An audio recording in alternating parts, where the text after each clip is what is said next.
Okay, this is Sense Based Podcast. I'm Jacob Kishere, and today we're going to be talking about some topics of great concern to the world and of great interest to myself, namely the area of healing collective trauma, war, and climate crisis.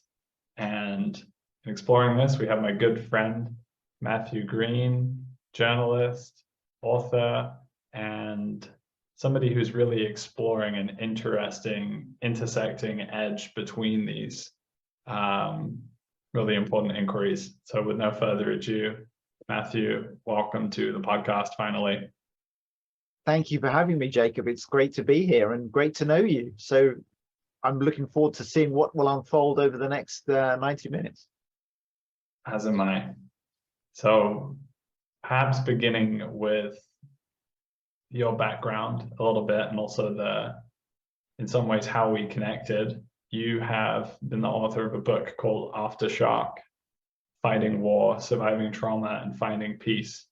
And you wrote that probably, gosh, was it 7 or 10 years ago? Yeah, it was published in 2015. 2015. Okay, so you've kind of been on a journey since then, and I'm going to send you a little bit back.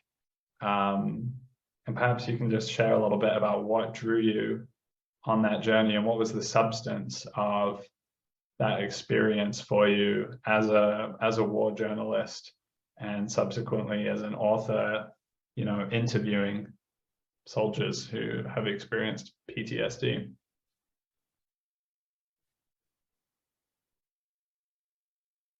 Yeah, so I took up that project really not knowing why I was doing it, at least not at the deeper level.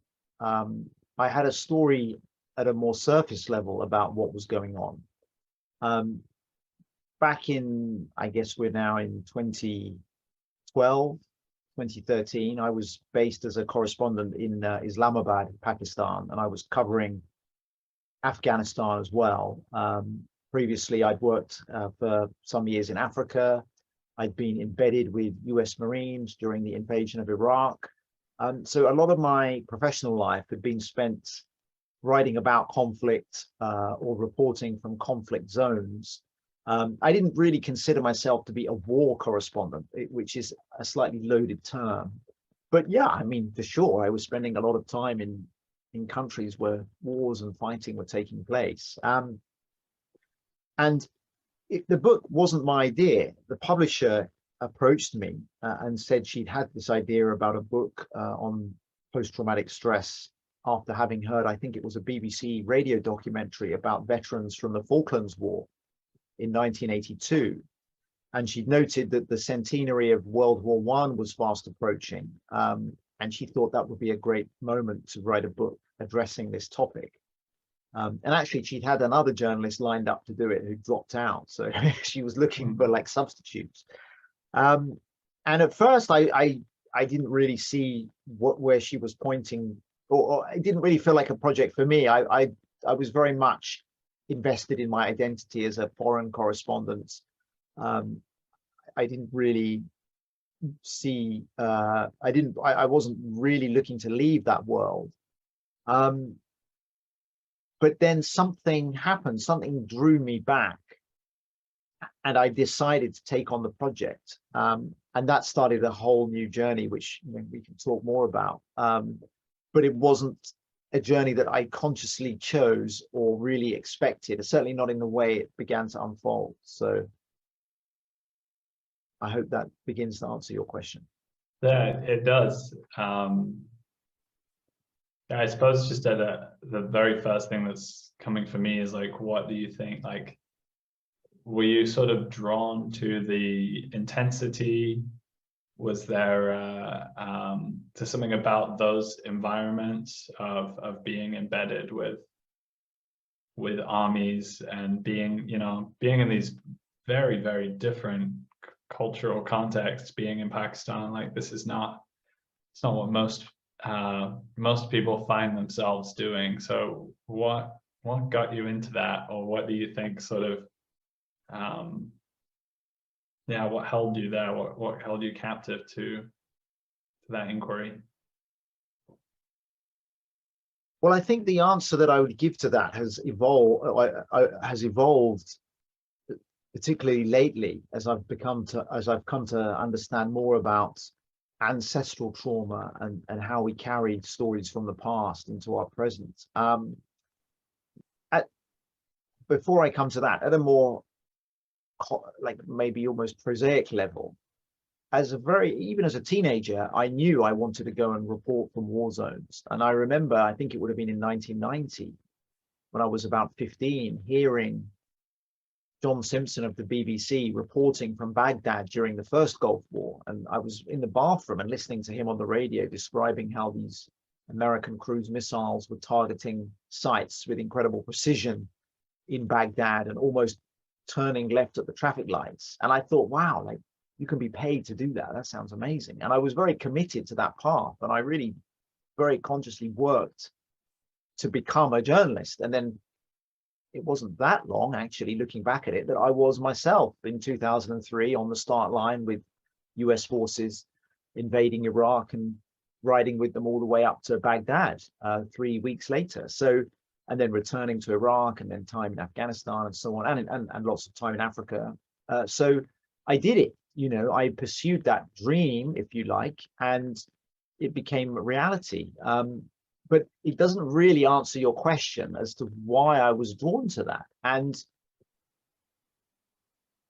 I now, and I wouldn't have been able to give this answer until quite recently. I believe it was an ancestral karmic pattern that was playing out, to do with service in military, to do with war and conflict, even empire, and that there was something that I was trying to resolve in my family line that caused me to place myself in those kinds of situations, which I would never have said or imagined at the time, and I would have probably denied as well.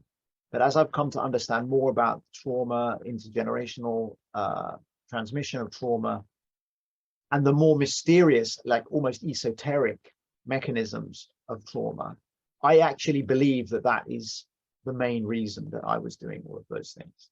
Mm. Yeah, those kind of unconscious, deep-rooted drivers have been a big feature of our discussions, and I think they do take the conversation into a more mysterious place in a way, because we're getting into that more sort of Jungian, unconscious, I guess not easily quantified and boxed territory of what drives our lives. Yeah, we're now starting to take these tentative steps out of the kind of consensus reality, almost Newtonian classical worldview, and acknowledging that there may be more, like maybe a lot more, and maybe that's really more important than anything else that we might kind of tell ourselves, the stories that we tell ourselves about why we're doing what we're doing. And it was writing the book, coming back. I mean, there's a piece of context that's, I think, important as well. I'd had depression on and off over the years. Like maybe every 5 or 6 years, I'd get something would happen. In my mind, some disaster in my life, some work issue or relationship problem that would trigger me into a really collapsed, depressed state, which was very painful, obviously, for myself and people who cared about me. Inconvenient for my employers in some ways, although they were very good about it. But the reason that I took this opportunity to write this book was partly because I was recovering from a very deep bout of depression over a relationship breakup. And I was starting to find like what I would call a healing path. I'd done Vipassana meditation, which had been very profound for me, a 10-day meditation retreat in India. And I was really looking for a more kind of spiritual direction. And when I thought about this book, I thought, well, actually, I can use the vehicle of these soldiers and exploring the journey that these soldiers go on to understand more about how we transmute suffering into wisdom. The alchemical process of turning lead into gold is great work. Like, how does that happen? That was really what I was interested in, because I was interested in my own pain and suffering. I wanted to find a way out of that to kind of resolve this huge overhang of grief and regret and recrimination and all this huge shadows that were very active in me at that time. And so although I don't really write about that in the book, that was really what was driving me. And that was why the exploration, I think, it continues to this day. So the book was really the beginning of it, even though I obviously finished it, wrote it, and I spent a couple of years writing about particularly veterans and the military, sort of advocating on behalf of military mental health. I spoke in Parliament to a parliamentary committee. I did a lot of events and so on. I was very invested in that work. But the military was only ever one layer of it. It was never the final destination. And I'm very excited to move, so as we move closer to your present understanding and philosophy around this. But having met you quite late in the journey, I'm keen to sort of build out some of the missing pieces for me. So I'm interested if you might just sort of speak to what were some of the core reflections or arguments that you advanced in that book, and also maybe the context of its reception. Like, how did you find the landscape of conversation around trauma, around PTSD, with the people at the BBC, with the people in Parliament, and with the people in the army, and so on? Like, what was that like? Well, to tackle that question first, I think certainly the environment has become much more receptive at one level to acknowledging the reality of psychological injury. And, in some ways, the military is ahead of a lot of the corporate world, I think, because they've actually been forced to reckon with it in a way that a lot of other institutions that are full of trauma and are in fact trauma producing institutions themselves just can't look at, that they absence entirely. And it's not a new story in some ways. It's been written about before.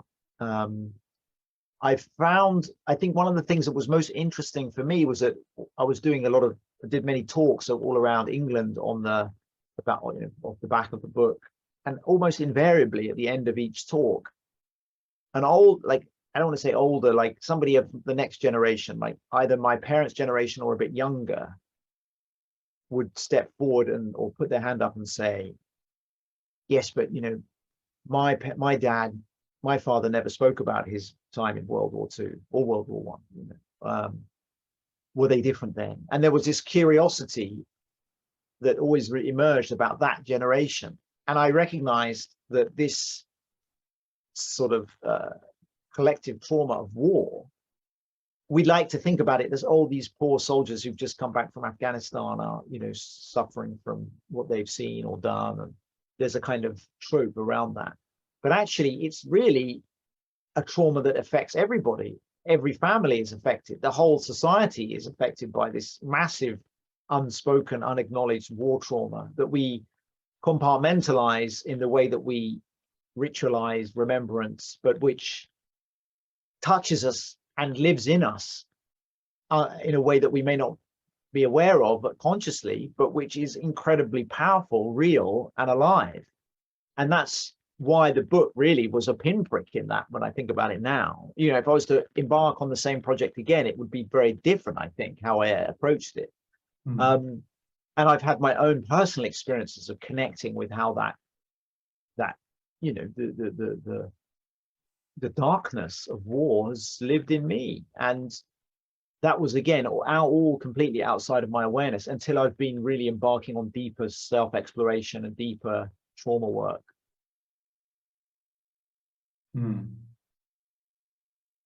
There was another part of your question which I can't remember now. Yes. Well, it was really the core arguments of the book as well. Oh, yes. Well, okay, this is an easier one in a way. The book really is saying that and it's a point that's maybe more obvious now than it was 7 years ago or 8 years ago when I was working on this, is that essentially what we offer most people who are struggling, i.e. some form of talk therapy, is not enough. And yes, of course, I don't like to knock talk therapies arbitrarily, because they are often the first step. We need them as the beginning of the process. But, I used to think about it as almost like, it's like you turn up in a giant mansion and talk therapy is like the reception area. If you only do talk therapy, you've never moved beyond the reception. You haven't actually gone into the house, right? And the way the kind of political economy of mental health is set up in the UK, the talk therapy, this cognitive behavioral therapy and, other talk therapies are very much the sanctioned orthodoxy and dominate a lot of the conversation and take up a lot of the space and resources. And as I say, I don't want to knock that, because, that can be the first, that is the reception area. So we do need a reception, but we can't stay in the reception. And there becomes a problem when the high priests and the practitioners of, who are all hanging out in the reception suggest that it's, a bad idea to push the door open and go further, which does also happen. So the book was really saying, look, we need to understand that trauma lives in the body.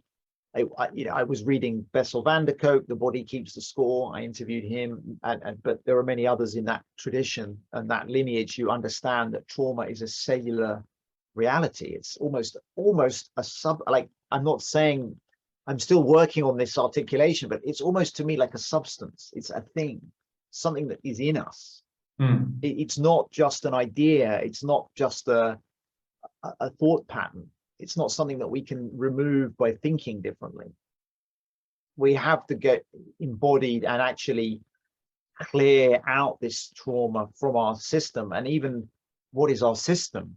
Our system has levels and layers that modern science and, standard Newtonian Cartesian materialism doesn't recognize anywhere. So to heal trauma is really to ask who we really are in a far more fundamental way, and grapple with the complexity of the questions that then triggers in turn. So although in the book I didn't get, the last chapter of the book does really look at the kind of more spiritual dimension of trauma, but I really only just about got into the first room myself, right, out of reception. There were still many more rooms in the mansion to explore, more of which I've had a chance to explore since the book was published, and continue to do so. But yeah, I really wanted, I suppose that if I was to boil it down, it's to say what we're doing at the moment isn't enough. But the good news is there's all these amazing frontiers that are incredibly exciting, and people can actually transform trauma in incredible ways with the right support. But often that support is more that is involves, opening your mind to other realities. Yeah, I want to lend some of my maps to the picture you've just painted, and in doing so, I think it's really important that the sort of mapping of what's out there, the mapping of what we're seeing with collective and the personal are really increasingly integrated. I think the further we go along, and that seems to shine out in your story, that it's in getting into your own personal roots, rooting down into what was pulling you towards war, towards trauma, maybe towards reenactment or re-encounter or awakening to, that you then begin to see the collective. And so it makes sense in a way that in a cultural context where you had 2 generations of war, 2 massive unmitigated explosions of trauma on human nervous systems, souls, spirits, bodies, in ways that really did not exist, let's say, in the world. If we think about the world and warfare before the First World War, it's a very different kind of thing. It's pretty awful and bloody. It's on a smaller scale and usually happens in a field somewhere. But this scale of artillery explosion, you know, the book's called Aftershock. The very first word we had was shell shock. What we're trying to explain, what is this phenomenon that we've never seen before? What's happening to these people? And of course, the scale of the First World War is really unimaginable. You know, hundreds of millions of soldiers from every country in the world, all on the battlefield. Pretty much nobody in society was untouched by this. You need only look in every town in England, France, and Germany to see that each town lost 50, 40, 80 of its men. And in a deeply wedded social fabric, that is a devastating event. And of course, we live in the wake of this, we walk around it, but there is a journey one goes on to actually begin to see it. You know, I grew up around those monuments. I grew up seeing that stuff. I grew up with remembrance, but there's some sort of psychological intimacy with the direct experience that seems to me to be required to really understand what's the impact of being exposed to that terror extensively, of just sensory overload. What is the impact of seeing this violence? What's the impact of doing this violence? What's the impact of killing other people on the soul?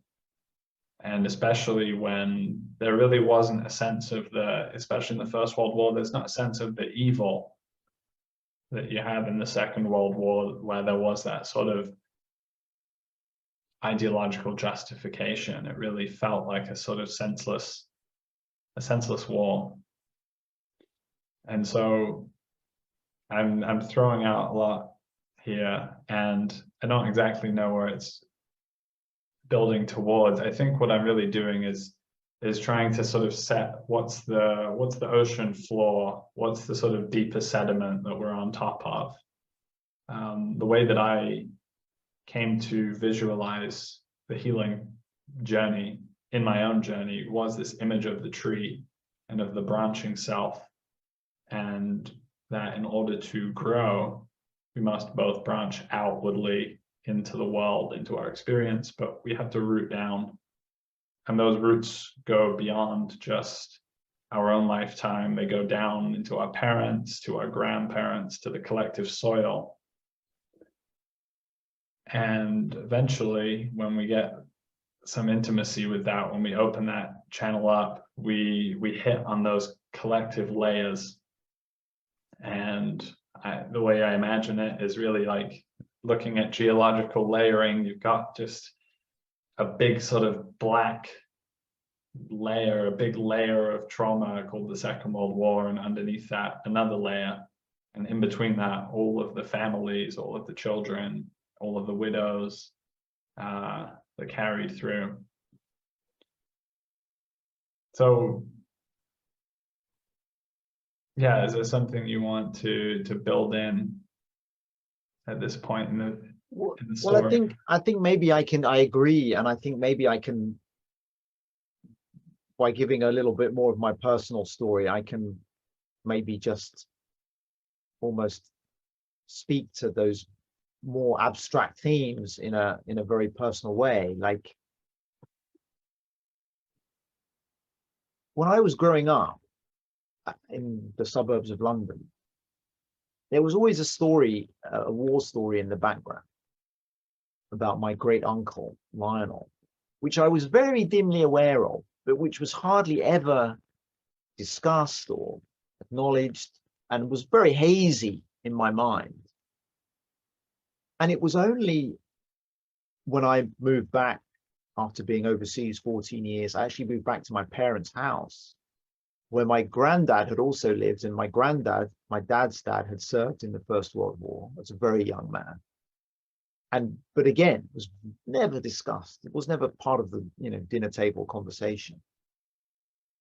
And at the same time, by seeming coincidence, there's a part of the British Ministry of Defence which is still looking for war graves and remains of First World War soldiers, right, and cataloguing them and so on. And my great uncle had been he fought through North Africa, he fought through Italy, been captured, was a POW, had escaped from a POW camp. I'm not sure that it was a proper great escape type scenario. I think there was a moment in the war where the government was collapsing and they basically walked out of the POW camps. So it may have been more like that. But what definitely happened is that he was hidden in a farmhouse with a couple of other Allied troops as the Nazis or the Germans, fascist forces were trying to find these POWs. And he'd survived for months, and then was eventually captured, I think betrayed somehow, and effectively put up against a wall in a village in Italy and shot, along with 2 other soldiers. And the officer who gave the orders was apparently the nephew of Erwin Rommel, the famous Desert Fox. And so there was this extraordinary story in my family that I only really grasped the details of it quite recently. And the war graves, or this part of the Ministry of Defence that tracks all this, invited us to go to a rededication of his grave in a big Commonwealth and War Grave Cemetery in Ancona in Italy. And I went along to represent my family. And all of this was happening in parallel to me working on this book. But to me, it was not really relevant, because the book was about Afghanistan and Iraq, and I did write about the military psychiatry from World War I and World War II, but I didn't, in my mind, all this was just coincidence. It didn't occur to me that there could be a connection, right? And as it was only after the book and after I began to sort of understand at a cognitive level more about transgenerational and intergenerational trauma that it began to dawn on me that not only was the reason I wrote the book to do with my own family's imprint of war, and particularly my granddad, who then obviously came back and was, by all accounts, a very remote figure, classically, which would have obviously had an impact on my dad, and then, on me in some way. You can almost see that mechanism, more clearly.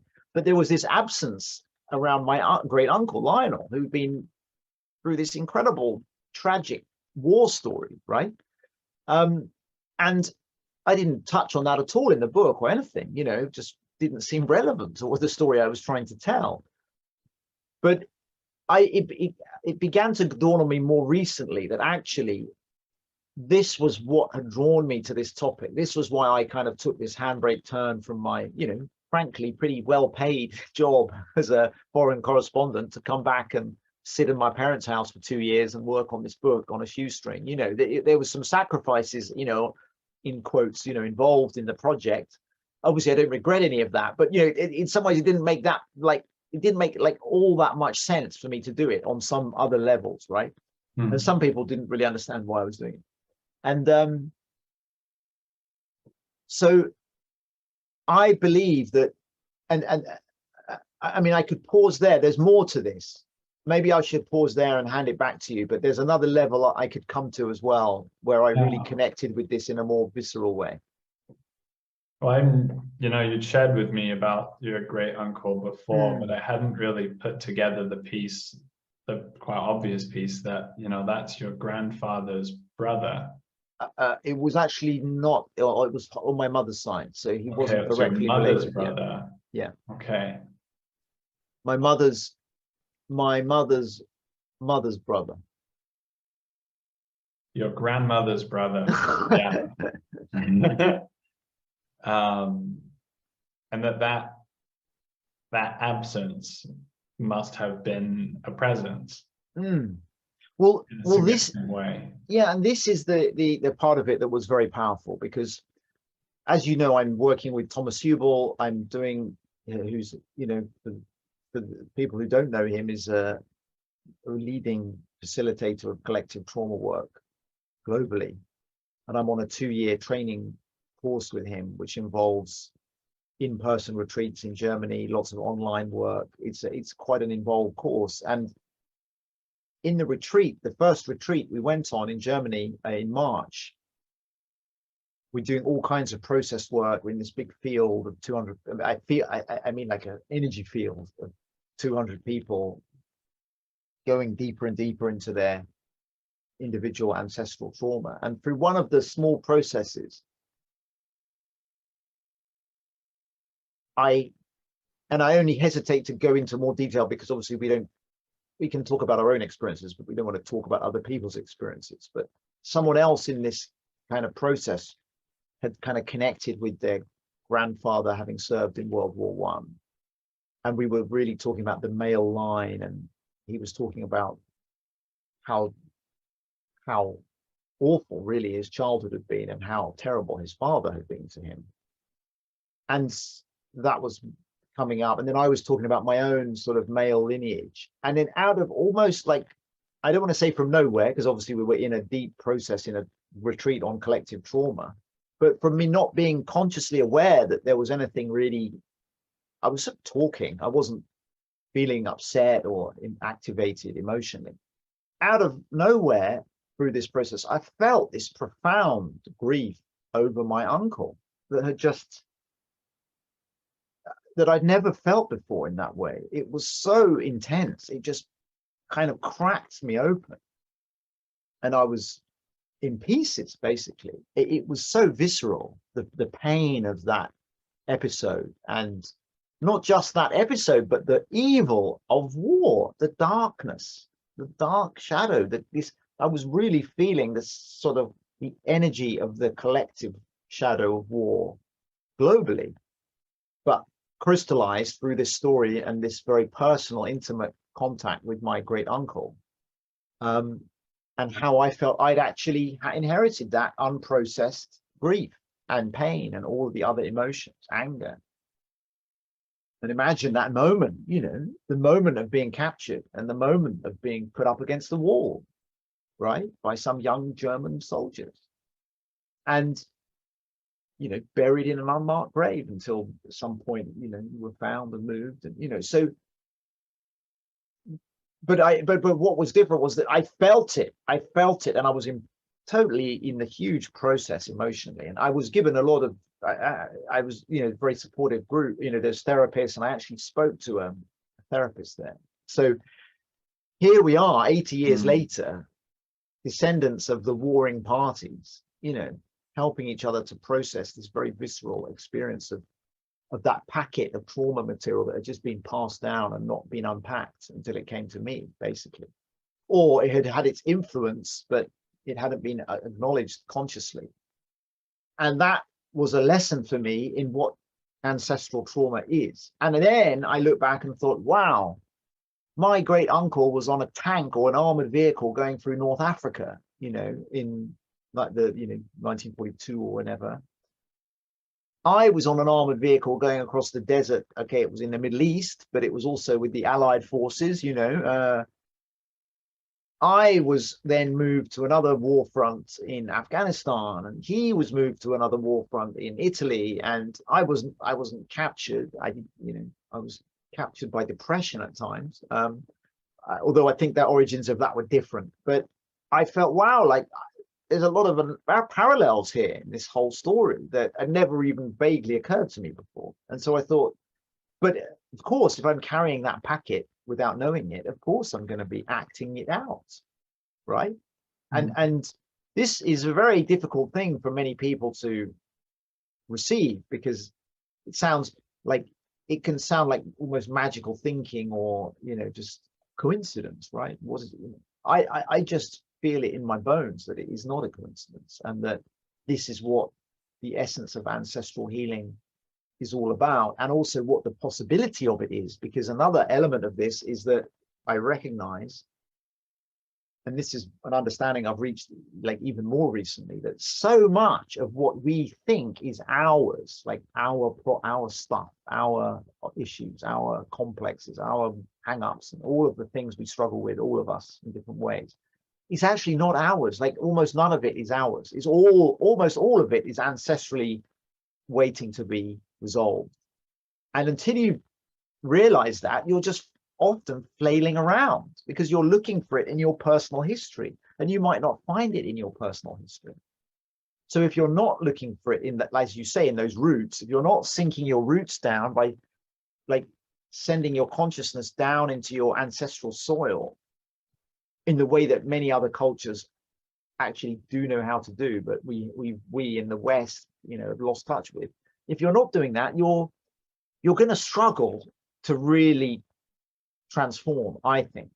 So, and that's an understanding that I've only reached quite recently, but which I feel very confident about. Yeah, that's really well put. And I think we can also look at Gabor Mate's work in particular points to the myriad health consequences from autoimmune diseases and all of these different symptoms that we see. And there are people I know, in my own sort of broader family who I can see they're suffering from physical health. Sorry, just broke up a bit. Physical health conditions. And yet there is this deeper ancestral trauma that's there, and that is the ultimate root of that. And the disconnect between those things is where we are in many cases. And what I could feel hearing your story is just the profound depth of difference between the story, the narrative, this happened to granddad, this happened to great granddad, this member of the family was orphaned, whatever it was, that pretty much all of us have those stories, to that visceral felt anguish that comes from feeling those. And it is that, you mentioned sort of indigenous native cultures. The thing that I've always heard is that there's a sort of maxim that your actions have consequences for 7 generations after you. And in the context of collective trauma, this really changes the game, because we're in sort of end of history, modernity. We think in a very recent way. We're not thinking of ourselves as constituted of parents, grandparents, great grandparents, and deeply impacted by that. Well, this is where we are in the grip of a whole catalogue of illusions around what is like really going on, really, and who we are. And this is, now I'm venturing into like, I'm on like uncharted territory, because I don't normally talk about this publicly, and I'm maybe going to struggle to articulate what it is that I'm trying to convey. But the place where I'm arriving with this conversation is a place of acknowledging all of what you've said, and also acknowledging that we're not even who we think we are, like, because so much of who we are is inherited, it predates us. But more than that, we're almost supposed to be, it's supposed to be that way. In other words, this isn't wrong. This is actually our opportunity, because as soon as we start to acknowledge this imperative of engaging with our ancestral trauma, our ancestral inheritance, and the resources that we've also inherited, we become less focused on the little story of me. So much of the suffering that like modern people go through is because we don't feel enough. We don't feel we've succeeded, we've made it, we haven't achieved in this society, or we haven't become who we're supposed to be, or there's some idea that was perhaps implanted into us about what we should become that we haven't arrived at, or even worse, we do arrive at it. And then we're also equally unhappy because we realize that that idea was a culturally conditioned construct. It wasn't necessarily an authentic expression of who we really are. Because who are we really? We are, like, I'm going to say a big phrase here, but it's like we're fingerprints of God, right? We are the little you, me constellation that's now interacting is actually just the kind of very filmic surface level layer of what we actually are, really, like the consciousness, the depth that is behind us and outside of our daily awareness. And that's the realm of ancestors and all of the past, whether it's integrated as history that we can build on and is what is underneath modern civilization, but also all the shadows. And all of these things are playing out archetypally on a cosmic scale, and they manifest as little blossoming beings called humans that just come and go and come and go and come and go.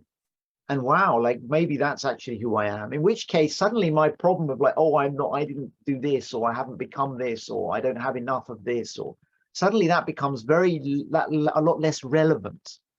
Because if my actual role is to moment by moment be tuning in to those resources from the past and trying to bring forward the most benevolent expression of my lineage, that's something else. That's a different job than I need to have X amount of money, or I need to have this kind of, these career points, or this kind of relationship.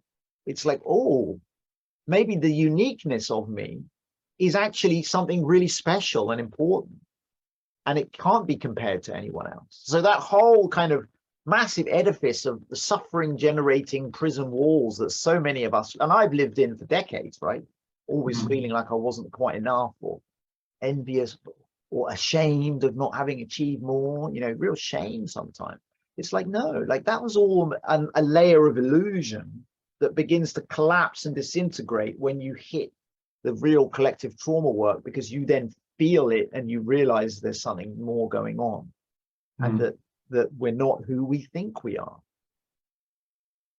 And that's good, because the illusion about who we thought we were is why we were always kind of miserable all the time, or not, certainly not like awake, present, alive, and ready to do what needs to be done, regardless of whether the world is going to hell or not, because we can't control that, but we can control how we show up. So fantastic. I'm not who I thought I was. I'm really happy to hear that. That's great. That's like fantastic news.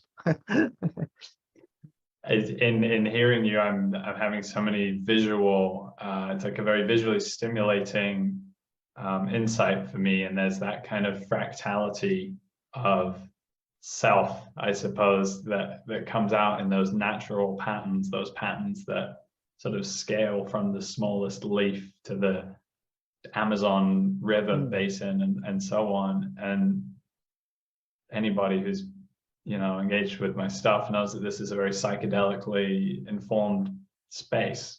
Who I am and who I'm bringing to this is informed by psychedelics. And I think there is something about that power of medicine and other modalities that get you into that depth of soma, into body, into letting the sort of narrow band of waking consciousness be dissolved into the larger conscious, the unconscious, the bigger we.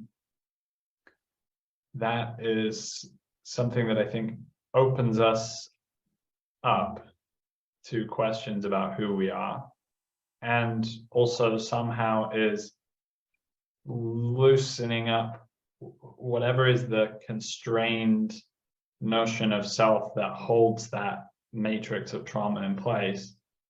That gets massaged, it gets loosened, and things can perhaps begin to surface, or we can begin to sort of notice little patterns, symbols in our world that are sort of pointing us to a path that we are on. And in the course of that insight that I think you and I are both circling, that those roots, those deep roots that are behind us that we can't see, are shaping what is in front of us. They're drawing in the counterpart, in order that we might realize more of who we are. There's a great line in the new Kendrick Lamar album. He says, "My life is a plot twisted from directions that I can't see." And it is that sense of like the roots behind you, the things about your life that you didn't know, the things in your childhood that you can't see, you know, they're shaping what partners you're going to get. They're shaping what's going to happen in your workplace. They're shaping the extent to which you connect with nature, and you know, how you experience events in the outside world symbolically are all shaped by that, right? Yeah.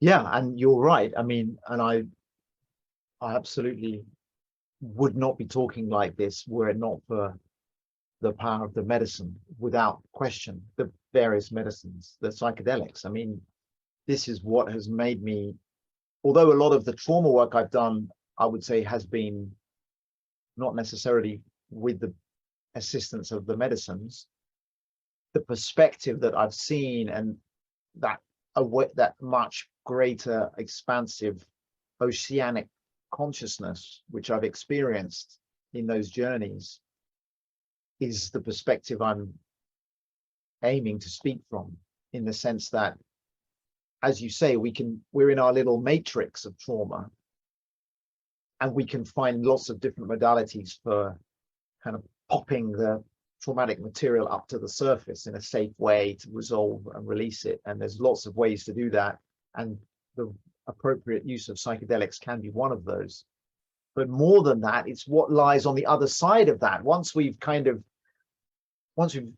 managed to clear enough of that personal stuff, then we kind of burst the surface and see this much more expanded reality, and have an awareness of ourselves as expressions of something much bigger, unique, and with agency. And what do we use that agency for? It has to be for healing. And part of that healing is then going back into the story. It's going back into the childhood. It's going back into the ancestry. It's in our family. It's in what's around us, what's in our environment. And then we can begin to come to a place of, it's all supposed to be this way.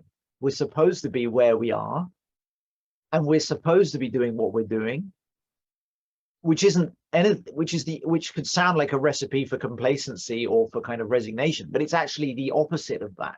It's actually an invitation to engage with 100% commitment and clarity to your present circumstances, because they are your work, right? What's showing up for you in your life is your work, because so much of the time we are actually telling ourselves a story that what's happening shouldn't be happening. And that's a form of resistance and denial that actually reduces the access or possibility of healing. So we have this kind of radical reimagining of what it is to be a human in this way, that suddenly makes everything that's happening show up in a totally different context to the kind of official consensus reality version.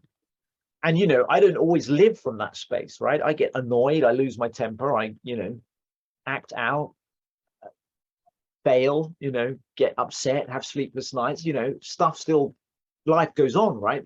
I'm not talking about some kind of imaginary enlightened nirvana, but with enough practice, commitment, spiritual work, discipline, community, and all of the resources we can assemble, we can be more connected with that field of awareness, that bigger vision, on a more regular basis than we might be otherwise, which is why the spiritual path is real. And it's great. It's such good news that it's, Mm.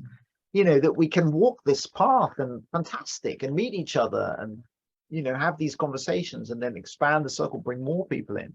And that's how we can see it happening already. It's already happening in so many ways, but that's how things move collectively as well, which is why the collective trauma work for me is such an exciting frontier, because it seems to open the possibility of real, unexpected, epic maybe changes that we obviously need if we're going to avoid like complete catastrophe. So, Yeah, you know, that great.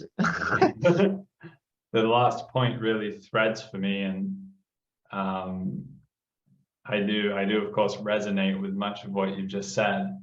In the back of my mind, I'm thinking about you on that BBC interview, and I'm thinking about that. What would that BBC interviewer be, you know, saying in response to this? And I almost want to call forth, like, what's the, speak to the necessity of this. And I know there's many directions we can go with this. Like, this is a whole very urgent exploration that we need to take very slowly.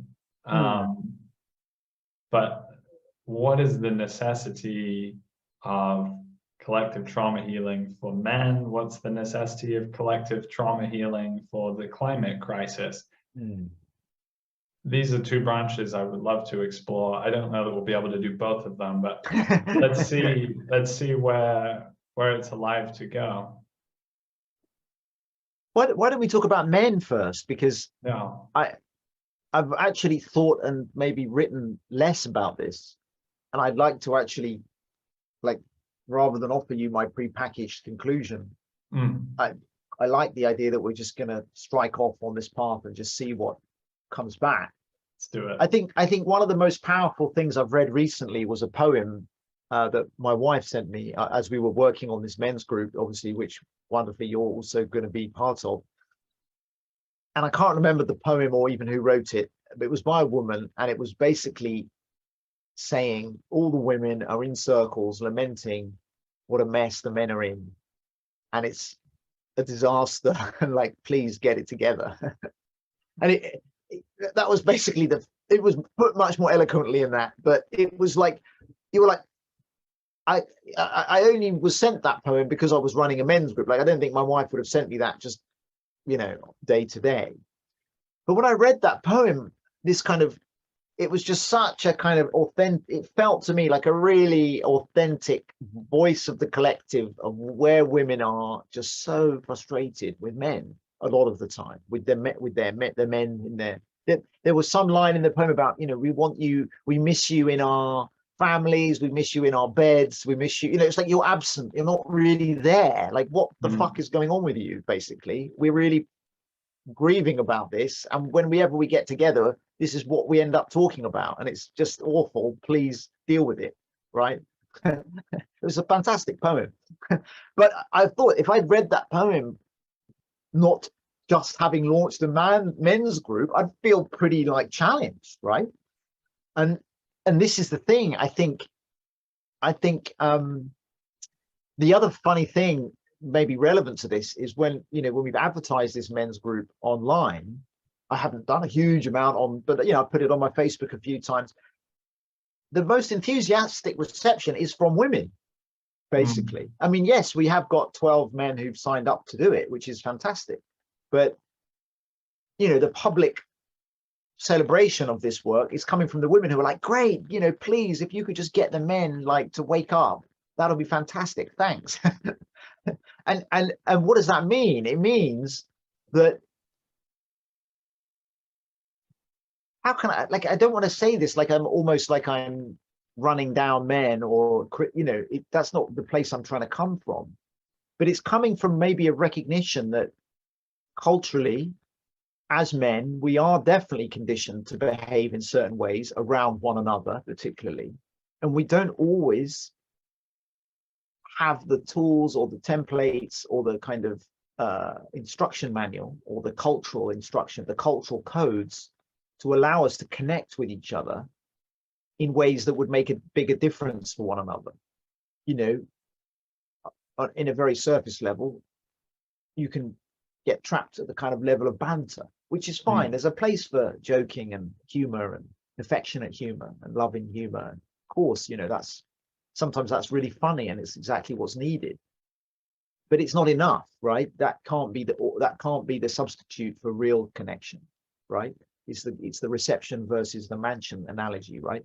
Again, so how do we create spaces where men can come together and really share in a way that's going to help to loosen some of that trauma matrix? How to help us see these bigger realities, and just to find support, inspiration, you know, understanding, and take off the mask and just be like, yeah, fuck, I'm struggling right now, and great, you know, let's, you know, it's always what, you know, the motto of some men's work is, isn't it? You know, as brothers, we can give each other what we didn't necessarily always get from our fathers. And that to me is like well, I'll just leave it there. Well, this is huge, and this is core in many ways to what makes for a crisis of masculinity, what makes for men stuck in limiting patterns, stuck in inner child, inner teenagers, and so on. Is the relationship to the fathers is a big one. Yeah. And the consequence of that collective trauma, as clearly as I can lay it out, is that in my own family, my father's father was in the Second World War in Burma. His father was in the First World War. My mother's father's raised by his grandfather, who was in the First World War. So on all sides of my paternal lineage are traumatized men, returning to cultures that have no real tools for integrating trauma. They didn't have really any of it to go on. And I'm not sure that Christianity at this stage in the game was actually transformative enough to do very much for these men. And so where did that shadow go? Where did that darkness go? Where did all of that pain that couldn't be integrated and was actively suppressed by the culture? Don't talk about the war, keep it to yourself. Even my, grandmother would sort of get him to keep it to himself. Don't want to get that stuff out of the box, keep it in the box in the back of the psyche. That stuff necessarily comes through in ways we can't see.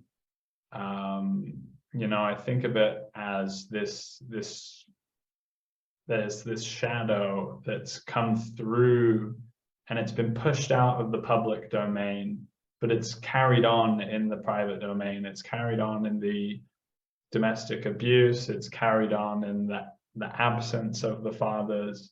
In all these ways, it lives on in the shadows. It lives on in the things we don't see.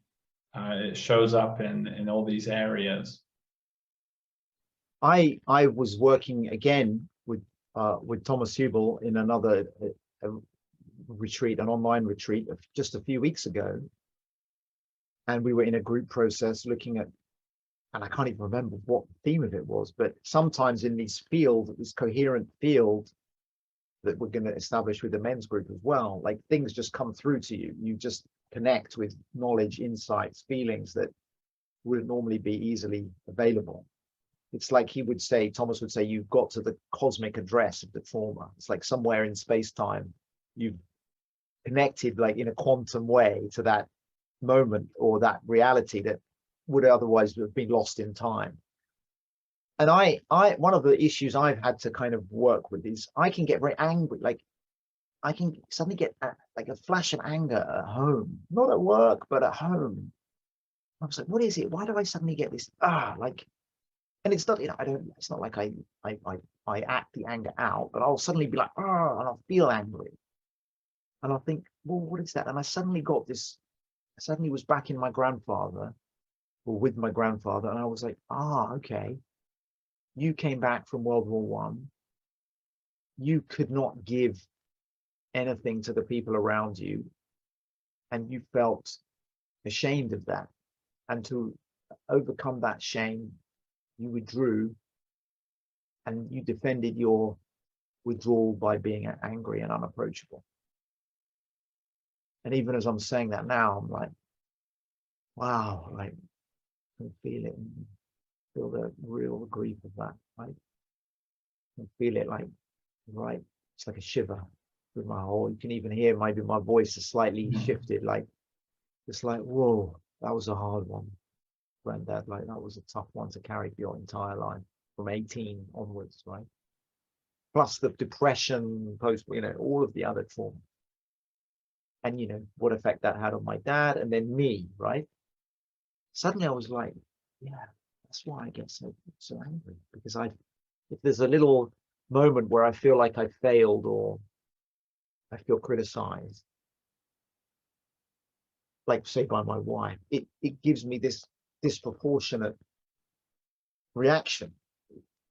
The emotion that arises within me in response is so awful. The shame and the disconnection is so intense that the anger kind of comes up to defend it, to defend myself from that. It's like I can't look at that, so I'll get angry.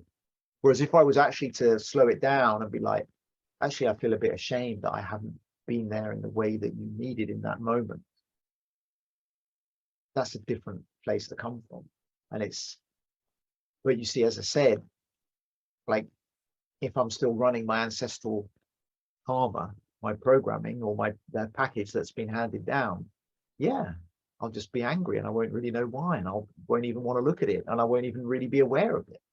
So I just offer that because I had a sort of like as this work, especially with Thomas Hubel, has deepened, I've been, okay, I'm getting the theory of it, but wow, am I getting like insights into how it shows up and who was involved and when and how that came to be. And wow, it's great, because now it's like I'm sure that I'll still have moments, but it's freeing, because once it's like Thomas said, it's almost like once you've integrated, it's like you scanned the barcode. It's like blip. Oh, I've got that now. It's almost like in my bar, like I've got checking out with my basket of karma. I've got this. Oh yeah, anger from my granddad's like war trauma. Blip, process. I felt it. Even as we were talking, I could feel the charge of it. And that's great, because that shows it's come up and it's no longer unconscious. So it's no longer running my system. Thank you. Great. But imagine that on a society-wide level, how much of that there is still living in men, and on the women's side in different ways. So I'm not, certainly not taking it all onto men, but it runs through women in that maybe different dynamics, but can be equally damaging. So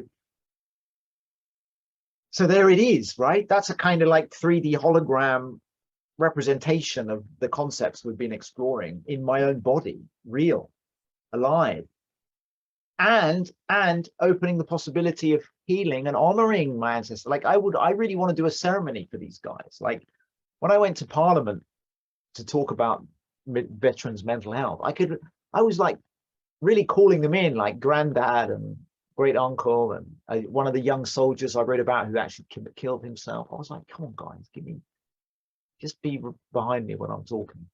And it was good, they're there to help as well, right? So that's the other thing. It's like not just this is something that is an indigenous insight that from indigenous traditions, the resources of the ants, not just that we're all kind of covered in the like corded up with trauma. There's also ancestral resources that we can remember and bring forward, not just for ourselves, but for the culture, right? So that's why it's great to be where you are, who you are, doing what you're doing, because it may just be that that's what's needed for you to be in the place to do your part. And this mysterious hypnosis of I'm not good enough or I should be somewhere else is another trauma symptom. Oh, I feel better already, Jacob. You should do this more often. Yeah. I could feel that in my heart as you were talking about it. Like I could feel something kind of released in me to hear that. And I think it runs both ways. I think it's both these unexplainable angers, these outbursting angers, and a couple generations on, it's often the opposite. And in my case, I think I've experienced the opposite. I think probably my grandfather came back and had those episodes, you know, of brief outbursts of, you know, domestic abuse, of shouting, of physical violence, which was so commonplace in that generation and so widespread and so kept in the shadows. But as a consequence of that, I've grown up throughout my life not in touch with anger. Yeah. Not in touch with that fire, not in touch with that core aspect of what would make me a healthy, resilient man. And so then I go out and I get into intimate relationships and I go out in the world, and I'm also sort of, there's a part of me that's suppressed or a missing piece or something that's not there. And I do think that there is a way in which, speaking to the sort of, you know, being where you are, finding the wisdom, finding the pattern, finding where you are in this juncture of the fractal of the past, present, and future. That can be that you're in a toxic relational dynamic playing out, and that those things do, we're not ever in those things for no reason. Exactly. And this is it. And that's good because it opens the possibility of transformation. It takes us out of abstract thinking, regrets, projections, future, into here and now alchemization of any situation. So that's being present, embodied, alive, really alive. And you know, so many of us, and myself included, can just be kind of half asleep most of the time because we're so lost in our heads, especially as men, right? So really, like, imagine if the reality was everything that's happening is serving your healing, including the pain, especially the apparent dysfunction. That's actually all serving your healing. Like maybe we live in like a universe that is that benevolent without realizing it. But because we resist and we make things wrong and we judge, we get caught up in pushing things away, when actually like one of the greatest, I mean, medicine experiences that I had recently was when I was just shown what is relaxation. It's not in the body. I mean, it expresses through the body, but there's just a still point, a 0 point that you can inhabit, which is beyond the body, that is real relaxation. It's like Thomas Hubel talks a lot about he reads from the Tao of the Ching, you know, and talks about, you know, the ever unfolding Tao, you know, it cannot be spoken, that, you know, what can be spoken is not the Tao, you know, because it can't be, because we have to be in it, like as it's happening, as it's unfolding. And as soon as we try to grasp it, it's gone anyway, because it's a new moment. You know, it's that shift in consciousness that we're able to make, or have to make, as a result of because the suffering becomes unbearable. That shift is what is the healing, and what opens up the opportunity of choosing a different way, that we don't then have to play out these unfinished patterns. Yeah. And so I hear that in you, you know, in your own process. You know, it's not easy, it doesn't happen instantly, but it feels to me like you're really walking that path. You're really embodying that transformation step by step. You're really acknowledging the enormity of the pain, seeing how it's projected outwards into the circumstances of your life, sometimes in quite dramatic fashion. And yet you're able to not get entirely lost in the drama, because you know that there's something underneath all of this which you have agency over. And thank you for saying that. What was coming for me was, even if it's not, metaphysically, our metaphysical truth that everything in the world is serving us, even insofar as we just are oriented towards healing, if we're oriented towards learning, what am I learning in this? Where is the teacher? Where is the wisdom that wants to come through? Then that is that's an orientation that then can shape the whole reality that we experience, and we are the beings that for whom orientation and perception can change just about everything. I like the way you put that. It's an also, easier lift. It's an easier lift than everything. I mean, it can sound very new age and trite almost. So, it's all for your highest good. Like that can sound like a bypass, but and maybe we'll talk about that whole question another time, because I just find it fascinating. But I like what you've said. In other words, your version of it, your sort of slightly lighter but more usable version. Like, what is the teaching in this? Is a reference shift that's maybe easier to make and more efficacious. So thank you. I think I mean, because otherwise you can't, it's like we can set ourselves impossible spiritual tasks otherwise, right? It's just too much, and it becomes counterproductive if we're demanding too much of ourselves, because that's another, we've lost contact with the Tao again, right? If we're demanding too much of ourselves, by definition, we're pushing. What you spoke to of, like, I mean, that the wisdom of that belief, that understanding that everything is for your healing, like, in order to really hold that, we have to hold it at the moment where it's just horrifyingly tragic. And the depth of that goes all the way down to sort of the core cultural foundations of for me, the cross and the Christian story, as I've sort of begun to unfold it for myself. It's, could you hold that love? Could you hold that belief even in the moment of crucifixion? And that's how far down that could go. And so it is difficult. And certainly for me, over the course of the summer, it's been important to at times let go of the trying to find, hold on to that, there's a wisdom in this, there's a healing in this, and just be in the just feel it. Anger, be in the rage, integrate those parts that are just like, no, fuck this, fuck that, and so on. Sorry, we're not on the BBC, so I can know the language. So there's an integration of those different pieces, which might, in the course of bringing it out, involve not acting wise and enlightened, acting like an angry, enraged man, or somebody capable of violence, or conversely, a child, someone who's distraught, someone who's abandoned, what have you.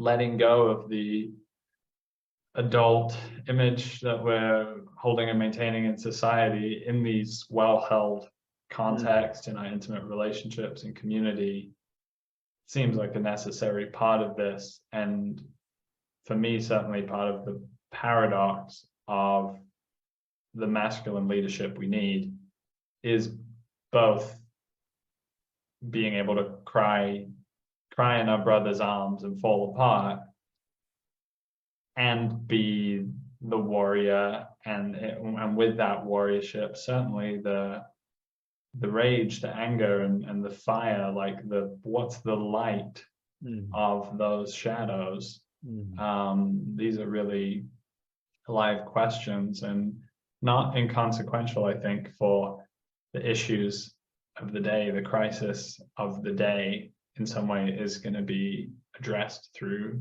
people, and those people are going to have qualities of leadership as men and women, and so what we're speaking to is about how we become those people in some sense.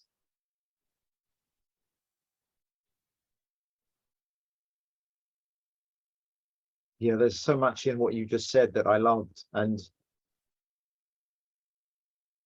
one thing in particular was this sense of connection. Like when we look at what's going on out there on a linear analysis, then, you know, it's very easy to conclude that the game's basically over, right? I mean, it's not encouraging, you know, when we look at it from a kind of when we extrapolate forward on the trend lines that we're currently on, it's not encouraging at all, right? What always comes to me in the deeper work is always it's about connecting to the people that where you see the good operating in them, and that can show up in so many different ways. You know, it can show up in your personal circle, your professional circle, or on a higher plane, but it's always about relationship, right relationship. And that it feels to me like there is something stirring collectively that will express itself through these connections.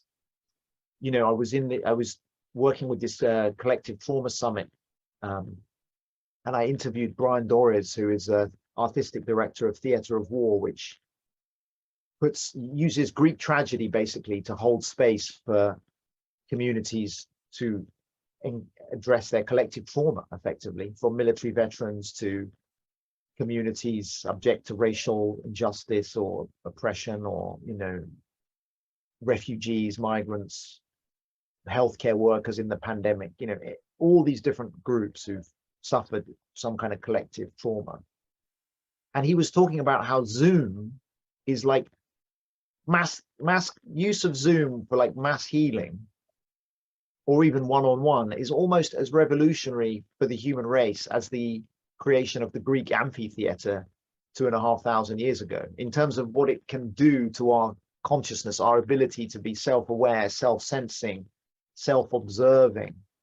You know, Greek tragedy was the vehicle for a huge moment in human development, right? And he's drawing an analogy with our ability now to come together laterally, without authorities, without governments, without institutions, but as citizens and human beings to connect in these. You know, we're at the beginning of that, I think. You know, that the potential of what this could realize, I think, is astronomical, and that very few people have yet fully explored, but which will become apparent more and more in the coming years. So there's something stirring in response to this crisis, and it's stirring through individuals, it's stirring through these conversations, and it you know, that can always sound like, oh, you know, wishful thinking. I just sense very deeply that it's more than wishful thinking, that it's a lived reality that is beginning to express.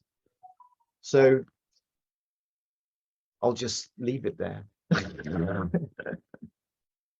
Well, or rest it maybe, not leave it. Yeah. Well, I'll say that I know that it's a lived reality, and I believe you're someone, and know you to be someone who's not just talking the talk, but walking the walk. And, you know, in the context that we met, you were able to be that for me, and to provide support for me in a really pivotal way at a pivotal juncture. And it speaks to the impact that this work can have, and also just this serendipity of our meeting, of our being brought together, and what's given rise to this conversation. Is, you know, you went to journalism school with Daniel Simpson, who was my first ever podcast guest on Sensebase, who I randomly met in London. And, you know, I was inspired to write this article reflecting on my own grandfather and experience of collective trauma then and now, and that came to you, and we came together around this. And who knows what will be the consequence of us giving live expression to this and channeling this out, and for people to hear, and really, I think, to go on a very coherent,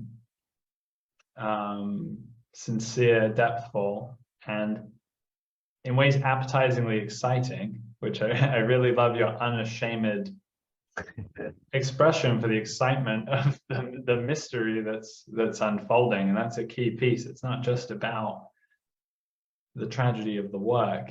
It's about the profound mystery on the other side of that.